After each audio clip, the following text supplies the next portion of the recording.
I guess one reason I was assigned this particular study is because I have a wife and 3 sons, and then I have 8 grandsons.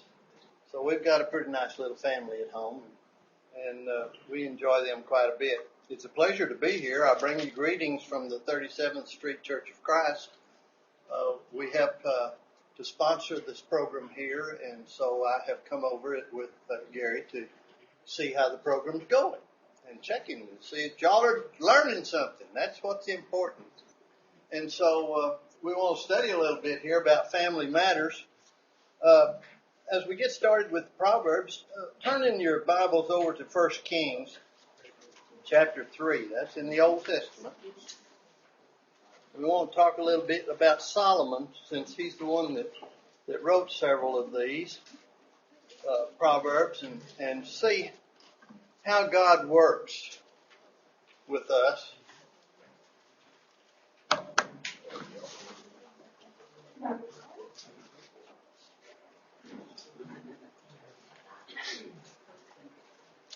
Let's turn in there to chapter 3, and let's start with verse 7.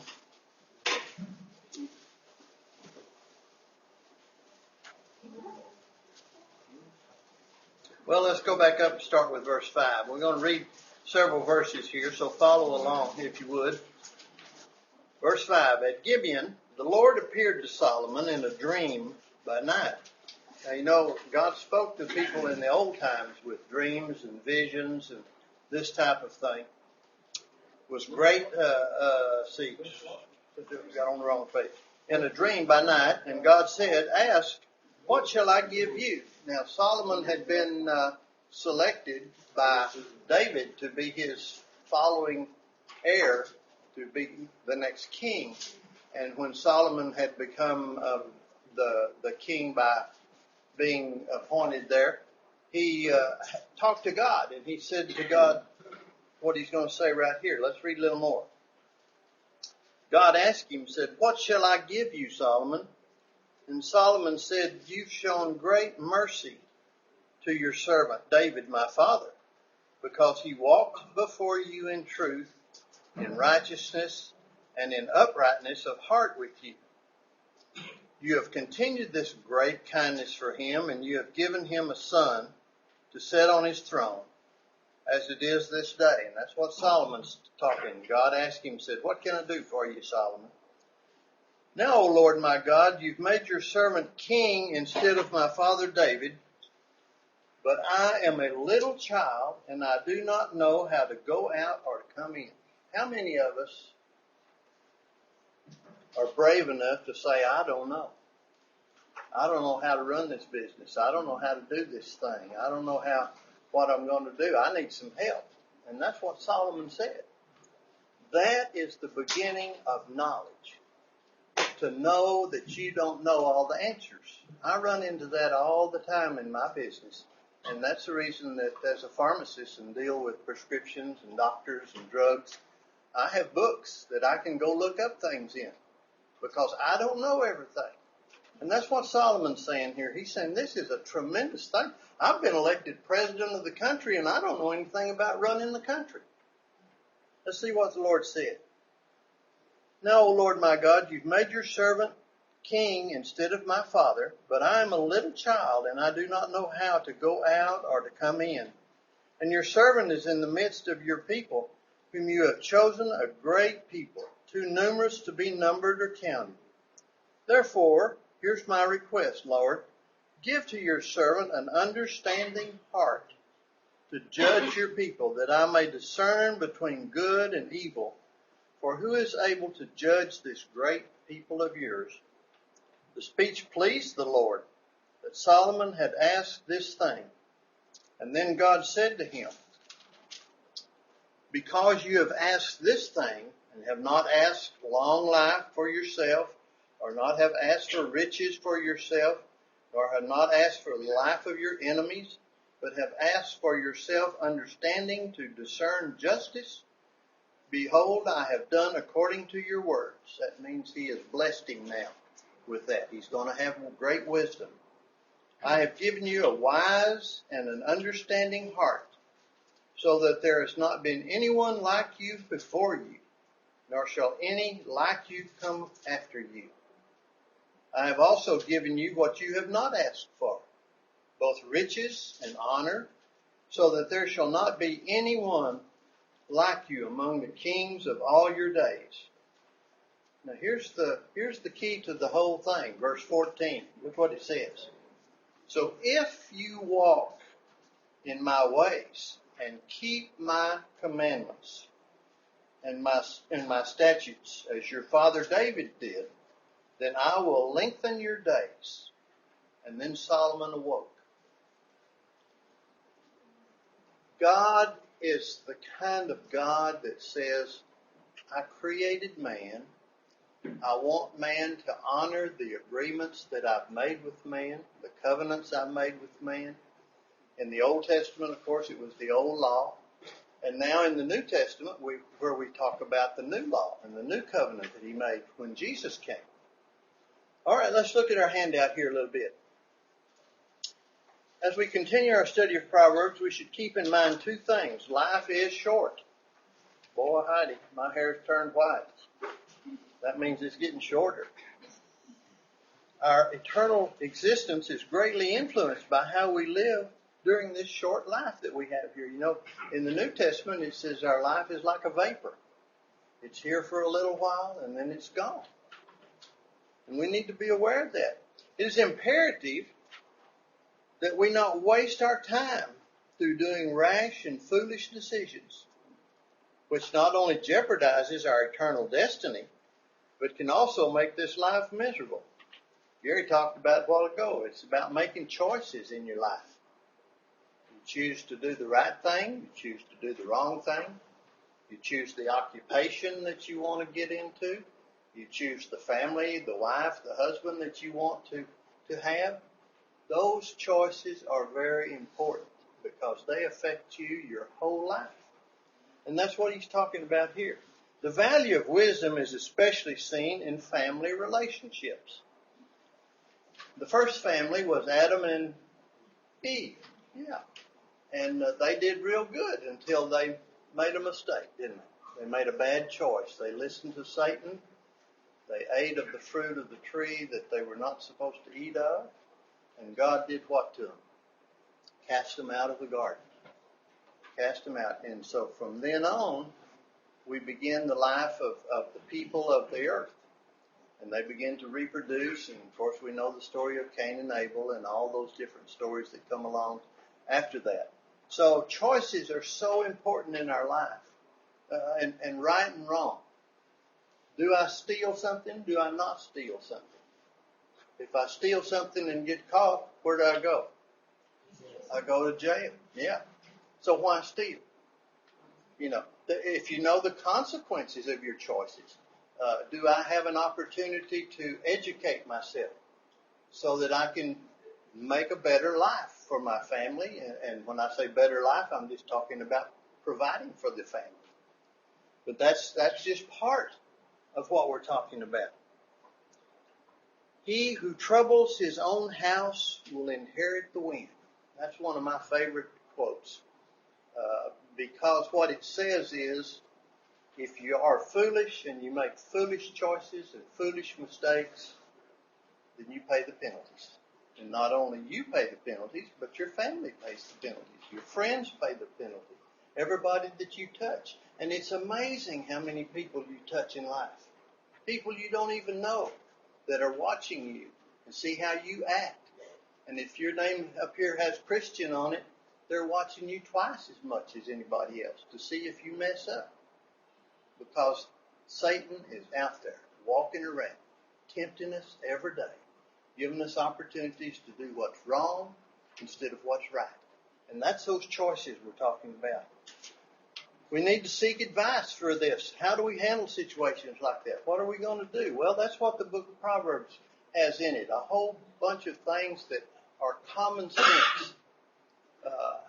Things that we see happen to us every day. And yet, God gives us the answers. And that's the beauty of the book. Okay, let's look at our second page here. I don't know if I punched the right button.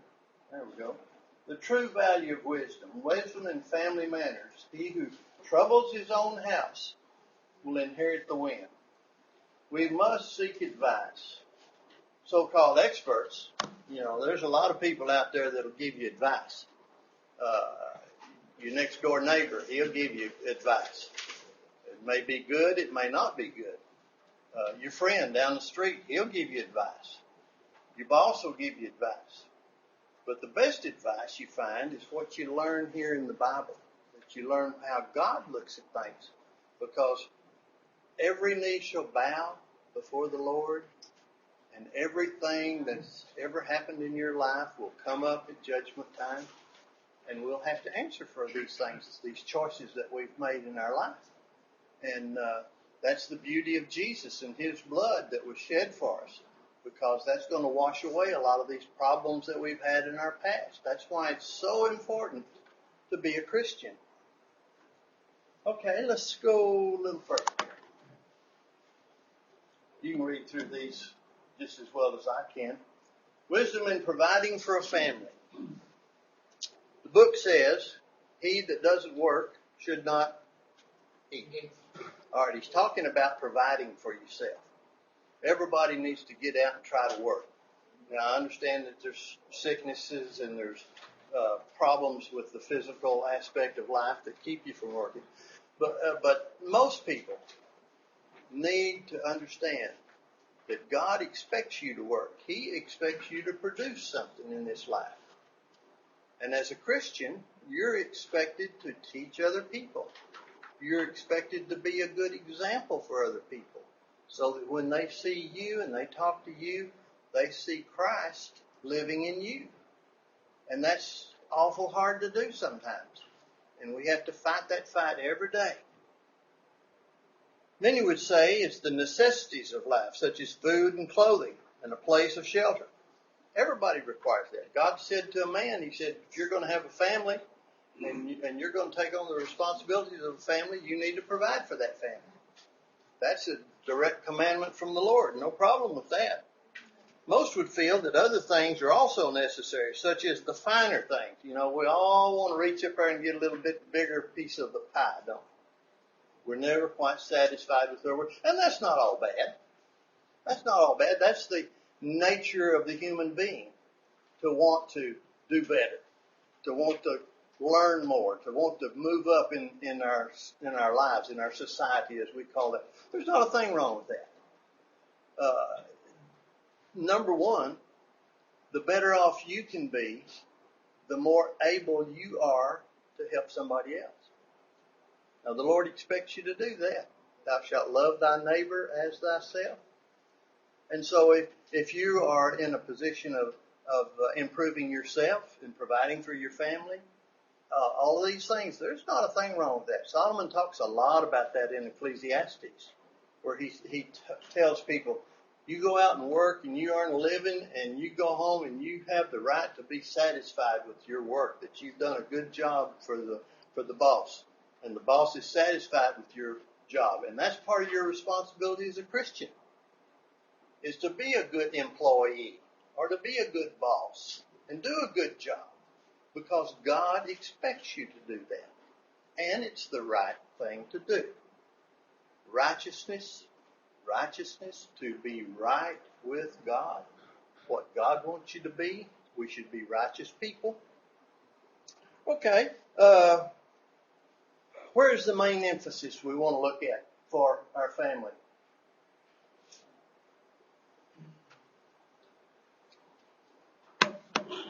What's the most important thing in our lives?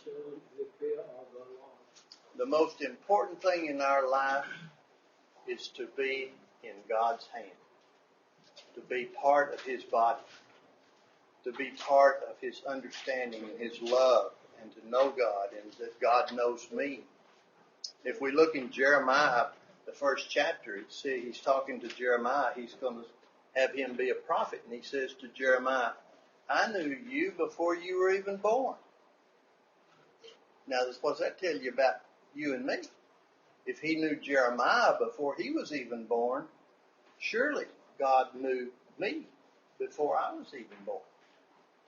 What what does it say? And a man shall die, and his body shall return to the dust of the earth, and his spirit returns to who? The God that gave it to him. Right. Uh-huh. Okay, let's look a little bit more here.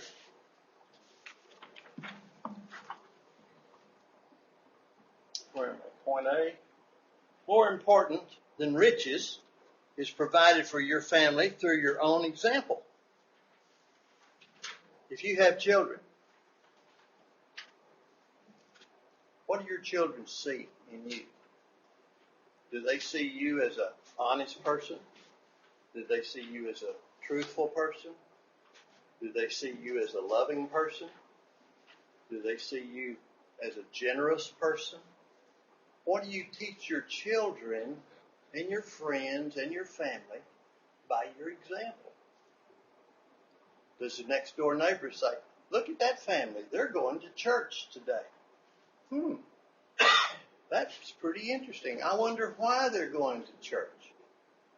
And then all of a sudden, an opportunity may come about where you can teach someone else. And that is very important in the Christian behavior.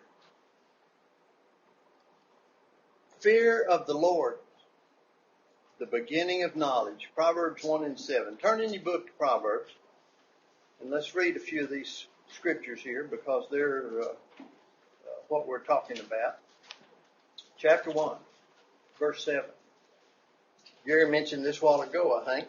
The fear of the Lord is the beginning of knowledge, but fools despise wisdom and instruction. Now, it's back to that again. That old point of I, me, and my. Am I the one that's always right, or is the Lord right? Do I always agree with what the Bible says, or do I butt heads with it? Because that's God's word that's talking, and I only have an opinion. Now, most of us are smart enough to understand that somewhere down the road, we're going to pass from this earth. And then we're going to have to explain ourselves to God. And what are we going to say? Oh, Lord, I knew about you, but I didn't pay much attention to you. I was busy doing something else. That's not going to carry much weight, is it? Let's look at 10 and 27.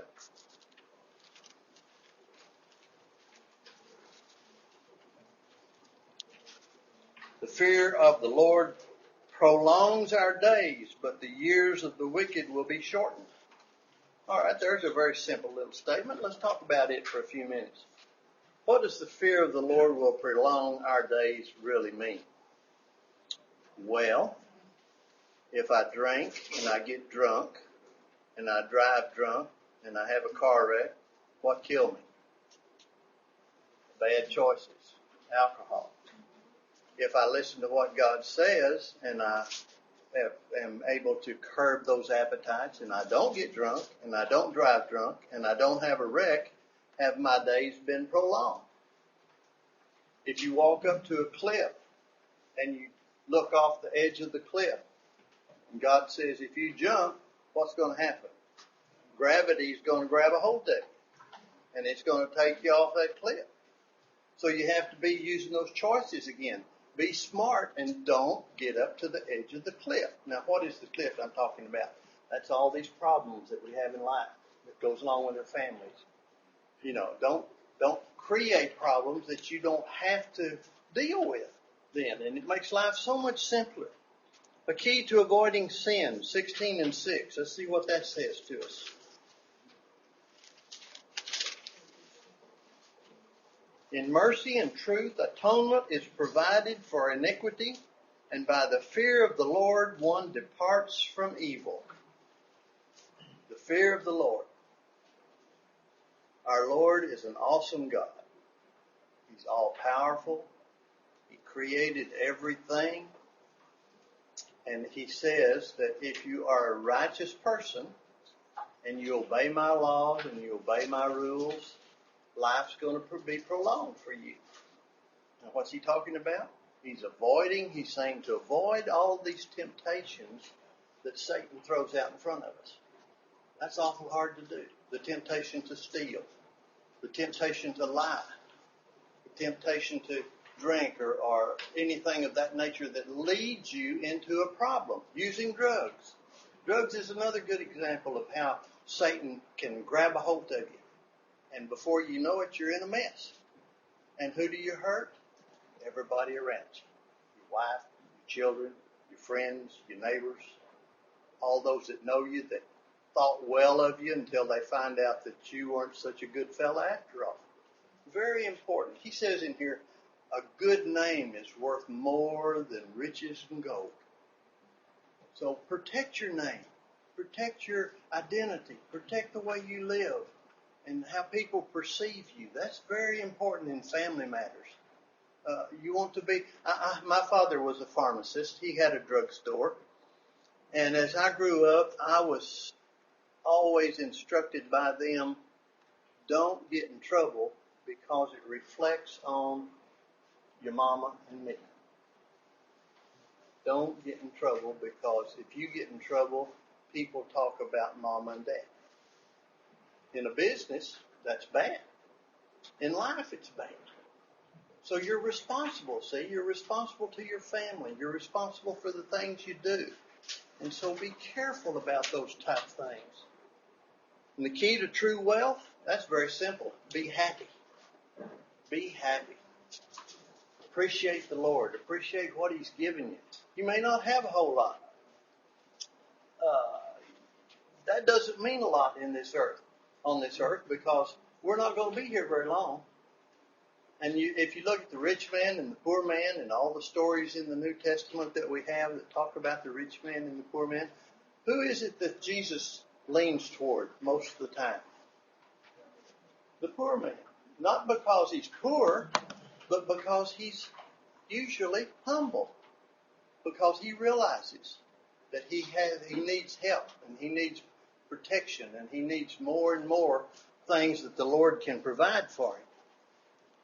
All right, give them love. Let's look at 15 and 17. They like money, but they like being poor. Mm-hmm. Because they say God loves the poor. 15, 17. Let's turn over there.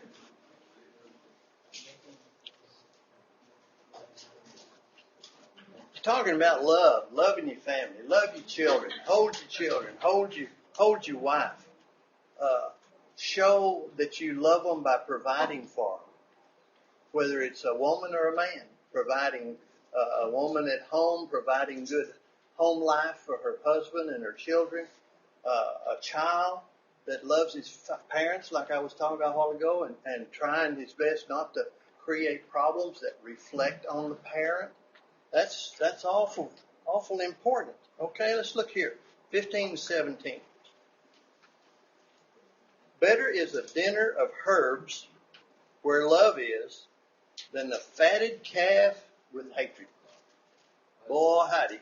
If we have stress in home, or we have stress at school, or we have stress in our jobs, it's not any fun, is it? If we're not happy with our job, we don't want to go back. If we're not happy in school, we don't want to go back. Well, what God's saying is here, get happy. Get happy, because you could have a whole lot more problems than what you think you have. Because the rest of the world is got tremendous problems. But you may not have as many problems as you think you have, because you're blessed by the Lord. If you become a Christian and you're faithful to God, He says, I'll take care of you. I'll watch out for you. I'll do everything that you need.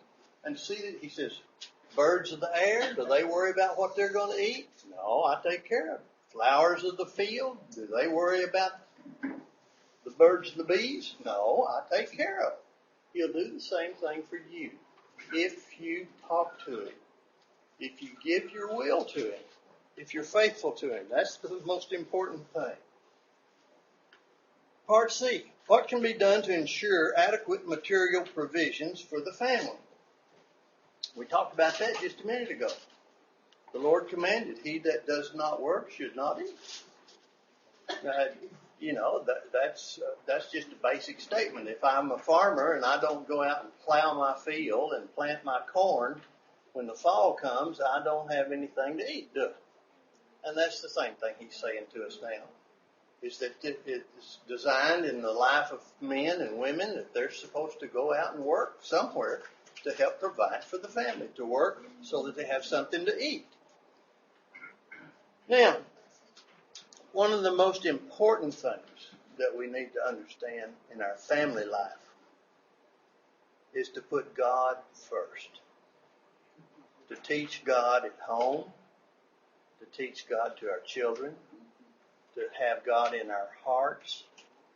You know, if you're really trying to be a good servant of the Lord, you're going to pray to Him every day. And if it's not an official prayer, official prayer? It's one of those I'm talking to the Lord prayers. I have a lot of those. I have a lot of those in my life. Just driving down the road or walking somewhere or something. Lord, help me do a good job. Help me be a good employee. Help me be healthy. Help me to provide for my family. All these kind of things. Talk to the Lord about it. He hears you. And it doesn't have to be a big prayer. It can be a little prayer. A little prayer that you carry around all the time and talk to the Lord. Make Him your friend. Make Him inside of you so that He's there all the time. And He'll help you. All the days, verse 15 here in 15, all the days of the afflicted are evil, but he who is of a merry heart has a continual feast. Be thankful for what you have. Be thankful for your health. Be thankful for your family. Be thankful for your friends. Tell the Lord that you thank Him for these things so that He knows. He wants to hear from you. Matthew 6:21 talks about where your treasure is, that's where your heart is. Are you so involved in trying to get rich or trying to excel in some area that you've forgotten about the Lord? Dear God, help me do a good job. Help me, Lord, not give me the answers to this test, but Lord, help me remember the things that I have studied when I take this test. The Lord's not going to answer the questions for you, but He's going to help you remember what you've studied. What you've studied means you've worked at it. You've put some effort into it. The Lord requires you to do things and be good. If you look in the book of James where he talks about all the different kinds of works that we have, you know, good works, just being friends with people, helping the little old lady across the street, taking a cake to somebody that's sick. All these things are works of love. And the Lord said, if you love me, keep my commandments. My commandment is do unto others as you would have them do unto you. Yeah. It all works together, but it's a hard thing. And sometimes it's pretty tough to do. Concentrate on acquiring wisdom and knowledge, not wealth. Solomon asked the Lord, he said, Lord, I don't know how to run this country. Help me run this country. What did God tell him? Solomon, because you weren't thinking about you, because you were thinking about the other guy and how to help the other guy, he said, I'm going to bless you abundantly. It works today. If you get rid of that I, me, and my syndrome, and you start thinking about the other guy and trying to help him and being concerned with your neighbor and with your family and with your friends, things will be good for you. And if you have a merry heart, it's so important. I deal with sick people all the time. That's just my business. It's been my business for the last 50 years. Most people that are happy live long. Most people that are happy may be sick and die, but they die happy. It's an attitude that they have. And Christians, especially, are not afraid of death, because that just means we're going to go to heaven and be with the Lord. And that's so much better than anything here on the earth. So, keep those kind of things in mind and see what's going on. Knowledge, not wealth, is what's so important. We just need enough to get along. If you're like everybody else I know, you've got something at your house that it's something you got 10 years ago or 20 years ago or 30 years ago, and you still got it, and it's just sitting there on the counter, not doing anything. Well, that's all right, but think how unimportant that physical, material thing is. Because when you die, the first thing that's going to happen is your kids or your grandkids are going to come in there and they're going to say, oh, look at that, isn't it cute? Well, we'll put it in the garage sale, or we'll throw it in the trash. What's important is your relationship with God. That's the key. Your relationship with the Lord. Better is a little with the fear of the Lord than great treasures with lots of trouble. You know what a rich man does? He spends all his time trying to keep somebody from getting his money. He's so worried that, and I'm talking about rich men now. He's so worried about somebody getting some of his stuff that he ends up being miserable all the time. And that's what he's talking about here. If you don't have a lot, that's fine. If you've got something to eat and you've got some clothes to wear and a place to sleep, you're ahead of a lot of people in this world, let me tell you, because I've been places where they didn't have that. And it's sometimes we feel like, oh, woe is me, I'm depressed, I'm sad, it's been a bad time. Well, maybe it wasn't too good today. But tomorrow the sun comes up and you got a new day. So make it good. And always start the day off happy. And start the day off talking to the Lord. And as you go to work, and as you go to play, and as you go to school, and all those different things, visit with the Lord on your way. He'll hear your prayer, even though it's just a conversation. Where did we get to now? I got off on a tangent, didn't I? All right, let's look at the next page. From the Proverbs, then, we learn that the best and wisest thing parents can do for their family is to try themselves as obedient servants of God and to instill such faith in their children. If this is done, God will see that their material needs are met. But what about the matter of raising children? In particular, the question of discipline. Oh, discipline. Discipline. What does discipline mean? The Lord uses terminology that's kind of scary in today's society. He says if you beat a kid with a rod, he won't die. Well, kids today don't like that. I don't like that either too much. You got time? Okay. But what he's not necessarily talking about beating a kid with a rod. What he's talking about is discipline. You raise up a child and in the way that he should go, and when he's older, he'll not depart from it. That's talking about teaching him. That's talking about teaching him about God so that he understands about God. That's talking like teaching not to run out in front of cars, not to talk to strangers, all those things that go along with that. That's the discipline that he's talking about here. The learning, the teaching of a child so that he knows as he grows up the rights and the wrongs. And so many families forget to do that. They forget to teach the children what they could do and what they should do. Instead, they just say, well, you go on and get away. I'm busy watching TV or I'm busy doing this or that. That is a responsibility that we have, not only for our children. It's a responsibility that we have for our friends. If we see our friends in trouble, we need to try to help them. If we see them getting in trouble, we need to try to help them. All that is the discipline of life, the discipline of training, the discipline of letting the Lord live in you, and you showing that to your neighbor and your friend.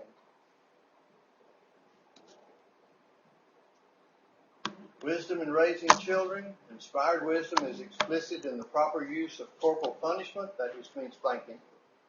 Use it properly, and it's a demonstration of love. My daddy always said when he spanked me, he said, this hurts me more than it did you. I didn't believe that, but that's what he said. But it did hurt him because he loved me, and he wanted me to do what was right. And I'll give you an example. When I was a kiddo, about this big, I saw in my dad's store a pocket knife. Oh, it was the most beautiful pocket knife you ever saw. And before I knew it, that pocket knife was in my pocket. And it went home with me, and it went in the drawer. And when my dad was doing cleaning up, he saw that pocket knife was gone, and he started asking around, where'd that pocket knife go? And then he got home and he checked my drawer and he found that pocket knife. Now he wasn't too happy with me. And he went outside and he cut a green switch off of a tree, just like a buggy whip. And he spanked me with that, and I can still remember that spanking to this day. But I haven't stolen any more pocket knives either. So there's your discipline aspect. See, it hurt me, it hurt him, but it taught me a lesson. Thou shalt not steal. So I've had no problem with that, see, since then. And that's all part of the education aspect of what he wants us to do. Proper discipline has proper objectives: to remove foolishness from a child, stupid things like stealing pocket knives, to save the soul of the child, teach him up in the way he should go about the Lord and about salvation and part of the church and how to do all those things, and he'll remember all that thing, to impart wisdom and to avoid shame. Remember what I told you a while ago about my daddy? I was always trying to be so careful not to get in trouble so that I wouldn't hurt him and hurt my mama. That's the way we need to think.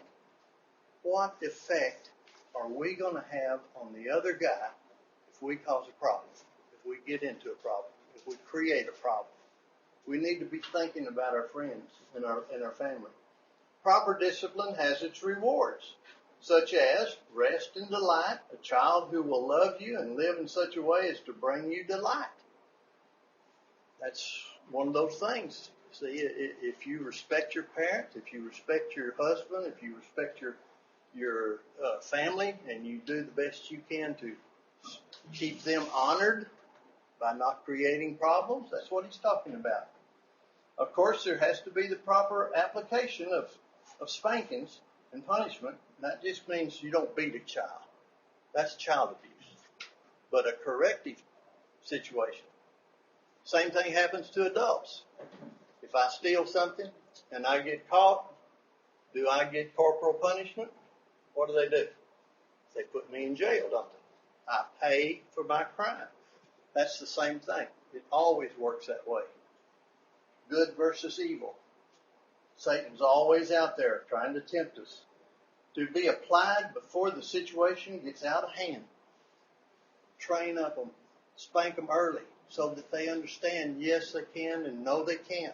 And know the rights and wrongs. And that doesn't mean beat a child. That just means love him to death. To be applied under controlled circumstances. Do not put off until you strike in anger. When you have problems with a child, don't spank them while you're mad. Make them wait a little bit. That even hurts worse. Because the child anticipates. You just wait till your daddy gets home. Your daddy gets home. He'll take care of you. Now, that's not fair. Because that makes daddy the bad guy, doesn't it? See? And you don't want to do that. But you want to wait a little bit before you discipline a child so that he understands, oh, it's going to hurt. I know it's going to hurt. And I'm thinking about it. And I'm not going to do that anymore. And he's already hurt before he ever gets a spanking. There's a difference between proper spanking and child abuse. Spanking, punishment should never be a vent for anger from the parent, letting off steam. Rather, controlled use of one method to discourage bad behavior. Now, a lot of times today, we've come up with this sit in the corner business, or timeout, they call it now. Well, I'm not too much of a timeout fella. I grew up in the old days when you didn't do things because you knew you was going to get whopped pretty good, and that wasn't any fun. More wisdom from a familiar verse. As commonly translated, train up a child in the way he should go, and when he's old, he'll not depart from it. I want to conclude. Don't want to carry you too long. It's hot, and I know y'all are tired of listening. But I want you to remember one thing. Family is so important. We're all out here. Mama, Papa, brother, sister, little brother. And we're all out there to be shot at by the world. But when we all come together and we make a fist, we protect each other, we're helping each other, we're being together in unity. And this is the same thing exactly as we're talking about in the church. When you're a Christian and you belong to the Lord's body, you need to know other Christians. You need to make friends of other Christians, because what happens when you get with bad people? They lead you in bad trails, don't they? And things go away. So that's one of those things. We want to be real careful about our friends. We want to be real concerned with our family and keep it together and work with it and protect it, because it's so important. And teach our children about God. Let's have a closing prayer. Father in heaven, we thank you so much for this day and the privilege we've had to come together, Father, and study your word. We pray, Father, that as we have thought about some of these things, that they'll sink into our hearts, that we'll dwell on them, Father, and that we will become better people and better Christians and better examples for you. Watch after us, Father. Provide for us, Father. Keep us safe. Keep us healthy. And bless us, Father, with the love of Jesus is our prayer in his name. Amen.